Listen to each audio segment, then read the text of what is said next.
o bicho recebeu o seu primeiro impacto, que foi o estouro da fortaleza do Castor de Andrade no início dos anos 90. O que aconteceu? Por que foram para cima dele? Pois é, aí entra o Ministério Público do Estado, na época, tinha o Procurador-Geral de Justiça, era o Antônio Carlos Biscaia. E ele reuniu um grupo que era muito representativo, que o chefe desse grupo era o Antônio José Campos Moreira, que hoje é procurador. E eles foram e chamaram uma polícia que na época, né, era a polícia militar, denominada mais confiável, que foi o BOP. Né? Chamou o BOP para fechar a fortaleza do Castor de Andrade, que ficava na Rua Fonseca, em Bangu, estava lá na porta na época. Falam fortaleza porque era bem... Era bem casarão, casarão com muro alto, 2 andares, né? E ali funcionava a contabilidade do bicho. Ficava tudo assim bem fechado. Tinha, só que para entrar nessa fortaleza, eles tiveram que arrombar e entrar com BOP. Foi uma coisa assim bem... E teve resistência? Não teve resistência, mas teve gente que fugiu. Por exemplo, o contador, que era a figura mais importante para o Ministério Público, até porque lá eles encontraram a contabilidade, inclusive o livro de propinas, para quem que ia o dinheiro. Para policiais, para autoridades, políticos. Qualquer máfia do mundo, né, Vera?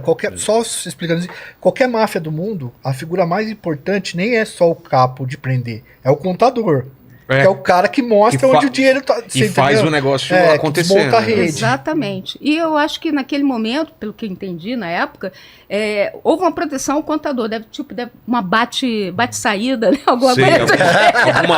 Algum esquema dele. Algum esquema que o cara fugiu. Eu me lembro dos promotores, né? Atordoados, exatamente. Como a gente perdeu o contador? Até porque o local estava cheio, porque eles foram no horário da apuração do jogo do bicho, que é a hora que faz o sorteio, a contabilidade. Aí estava cheio de maquininha funcionando, né? A maquininha não da maquininha do caça-níquel. Do caça-níquel não, porque nessa época era jogo do bicho puro ainda. Foi aí que começou, nesse momento, após a fortaleza, o estouro da fortaleza do Castor de Andrade, o uso das maquininhas. Que aí o crime ficou ao triplo, né? O que cubo, os capos, né? Inicialmente, os mais velhos, né?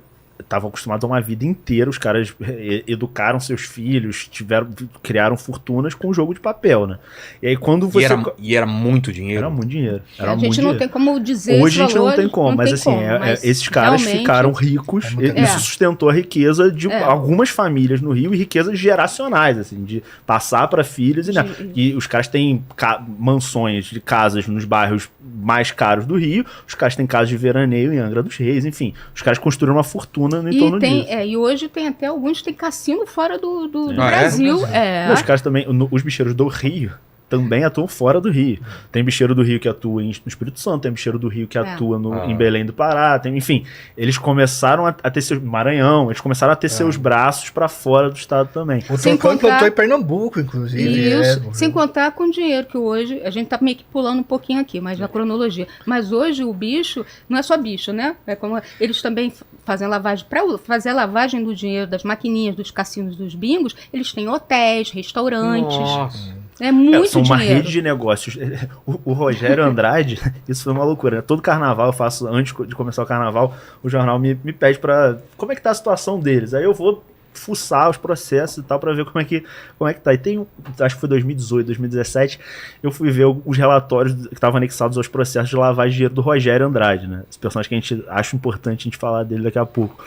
E aí eu fui ver as empresas que ele tinha, como é que ele lavava o dinheiro, e eu achei uma lavanderia. O cara tinha uma lavanderia de lavar roupa na Barra. Aí, manchete de jornal. A lavanderia de Rogério Andrade. A lavanderia milionária de Rogério Andrade, que movimentava milhões e tal. Isso aconteceu de fato, se eu não me engano, foi em 2017 ou 2018. Mas assim, esses negócios, como, enfim, todo negócio legal precisa irrigar negócios legais para os caras justificarem. Exatamente. Tanto confecções também é uma coisa, né? Pô, carnaval, escola de samba. Carnaval, escola de samba. Porque eles começaram a procurar... O carnaval a gente coloca nessa linha do tempo como? existia já a liga? Ou eles entram, ou é uma ideia deles? Como é uma ideia deles de ser popular. De ser popular, exatamente. A relação assim como do carnaval o com o bicho Bangu, né? é muito antiga. Assim, é? Natal da Portela, Natal lá da atrás Portela. era bicheiro. Assim. O homem de um braço só. Exatamente. braço, Assim, essa relação, porque a gente tá falando de subúrbio do Rio de Janeiro, a gente tá falando de zona norte do Rio de Janeiro. Essas coisas se encontram. Não é assim, os bicheiros, eles foram procurar as escolas. Decidiram Isso tinha a ver com o ambiente em que eles viviam. A partir da década de 70 e 80, quando o bicho, por conta das guerras, por conta da criação da cúpula, depois da criação da cúpula, e como aí foi o que a Vera falou, né? A questão da lavagem da imagem. Num segundo momento, essa aproximação ocorre novamente como uma tentativa de se lavar a imagem e de se associar à escola de samba, aos grandes provedores de uma comunidade. Assim. Os caras já eram conhecidos como bicheiros, mas, por exemplo, o Castor, a vida do Castor, ela é Bangu, Realengo, Padre Miguel. São aqueles bairros. E o que tem de importante naqueles bairros? O que a população, o que mexe com a população daqueles bairros? O Bangu, que é um bairro operário, enfim, a história de Bangu é uma história interessante também, porque se confunde um pouco com a história do Jogo do Bicho, que é um bairro operário. Porque tinha uma grande confecção, a tecelagem, Bangu lá, né? E o Castor, ele acaba se aproximando do que a população ama, dos afetos das pessoas. Então, para ele ser amado pela população, o Bangu Atlético Clube tinha que ganhar o Campeonato Carioca, tinha que ter times competitivos, tinha que fazer grandes contratações. E a Mocidade de Padre Miguel, que não era uma escola, isso é interessante, sim. De ponta. A Beija-Flor, Mocidade não eram escolas grandes. Não eram. As grandes eram as tradicionais, Portela, Mangueira. Portela, as 4 grandes do Carnaval do Rio são Portela, Mangueira, Império Serrano e Salgueiro. São as primeiras 4 grandes, as que ganhavam Carnaval nos primeiros 50 anos. Iam trocando. Se e revezavam. Aí depois a Beija-Flor e a Mocidade e a Imperatriz entram no jogo, são as escolas de até a Beija-Flor foi uma coisa, né, até para mostrar uma coisa diferenciada, exuberante. Quer dizer, você foi colocar uma escola da Baixada, de Nilópolis, justamente como as primeiras para dividir com as grandes escolas, como Mangueira, Portela, e começaram a se rivalizar, né? A gente está falando aqui da parte... Quando a gente fala... A gente vê lá no Globo o Castor, o Maninho, o Miro, lá à frente do Salgueiro. Eu falei da Salgueiro uma vez no vídeo. Os caras comeu meu fígado, rapaz, do Salgueiro. Mas esse já é uma parte quando tinha a cúpula do Jogo do Bicho e se profissionalizou mesmo, e os caras ficaram poderosíssimos. Aí sim eles dominam mesmo as escolas de samba, viram presidentes de honra, passam por uma lavagem do próprio nome, uma limpeza, porque o Natal da Portela, né, o Natalino, ele era um cara negro que trabalhava na ferrovia. Ele ganhou dinheiro no Jogo do Bicho. Mas isso é uma geração anterior. Era antiga. Era sempre primeira metade do século. Quando a cúpula ela se estrutura e ela vira profissional mesmo, esses caras saem fora, alguns morrem. O China Cabeça Branca, por exemplo, é executado pela própria cúpula do bicho. E aí essa cúpula ela começa a se constituir como uma cúpula ilegal no funcionamento, mas aí com a Aliesa formada, né, eles acabam tendo um poder muito forte lá dentro também. Isso, né? Eles acabam criando uma coisa positiva e organizada, né? Legítima entre eles. Isso, regularizada, essa palavra. E tem também uma questão de demonstração de... assim, eu sinto muito isso.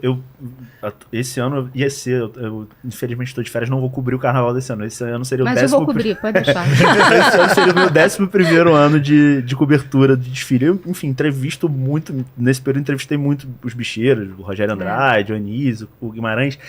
E eu acho que o momento dessa... Você falar com eles, né? Marcar uma entrevista com esses caras no ano inteiro é muito difícil. Você vai ter que ficar convencendo advogado, vai ter que falar com ele, vai ter que combinar o que vai falar. E muitas vezes você não consegue, mesmo pedindo advogado. Na Sapucaí, é o momento que os caras têm ali pra brilhar. Um êxtase. Então eles estão... É fácil. Você abordou e os caras... respiram fundo e falam como se tivessem... Falam, às vezes, maiores bizarrices com um ar de... Ali é o momento de poder deles. Eles estão ali tranquilos, estão exercendo esse... Exatamente. Você imagina a situação, tanto dos bicheiros, apesar de ter todo esse lado positivo, a sociedade, de certa forma, ainda vê, obviamente, que eles não são tão santos assim, né? Então, ali no carnaval, é o momento, como eu falei, da lavagem da imagem. Ele está ali como qualquer cidadão. E ele ainda está mostrando o que há de mais belo, está próximo da comunidade. Ele tá proporcionando aquela festa para turista, gente de fora ver. Então é o momento que ele está ali para brilhar também. Não é só a pessoa que está desfilando ali que está brilhando, né? A pessoa da comunidade. Eles usam isso também para mostrar que eles são poderosos. Está vendo que eu consigo fazer até mais do que o Estado. Porque eles conseguem mostrar esse lado de... Olha, a gente está ajudando aí a comunidade. O que o Estado faz?